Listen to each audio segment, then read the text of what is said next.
Artificial turf makers are now starting to sue researchers so they stop talking about how toxic their products are. There were researchers that were planning on having the seminar just to talk about the mountains of data showing just how incredibly toxic synthetic turf is to human health, and they got sued by synthetic turf manufacturers in order to silence them. Instead of changing their product to make it safer, they just sue the researchers who are talking about how toxic their products are. The seminar was titled "The Trouble with Turf," and it was described as a debate over turf safety amid new concerns about contamination with PFAS. An artificial turf maker named Polyloom sued the 4 speakers at that seminar before it even took place. Polyloom and the artificial turf industry are now just responding more and more to a huge growing body of scientific research showing that the presence of harmful chemicals in synthetic turf is extremely bad for the environment, right? The defendants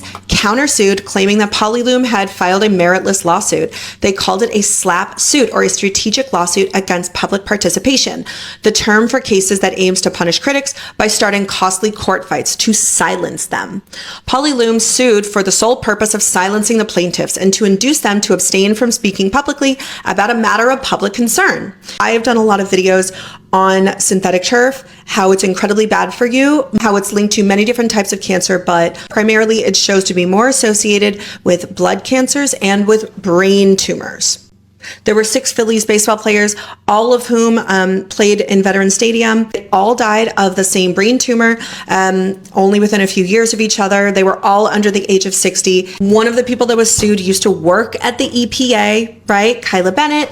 Another was Sarah Evans, who's an assistant professor in the Department of Environmental Medicine at the Icahn School of Medicine at Mount Sinai. Synthetic turf has been banned in many places across the country, and there are many, many lawsuits against synthetic turf companies because they lied saying that they did not have PFAS, a toxic forever chemical, when they literally do. You cannot make it without PFAS. Another person, one of the other speakers, was Vasilis Vasilou, who is the chair of the Department of Environmental Health Sciences at Yale School of Public Health. This is a very similar tactic to now what's going on with glyphosate, right? How they're literally trying to take legal action in the form of either legislation or just suing people in order to stop talking about their products.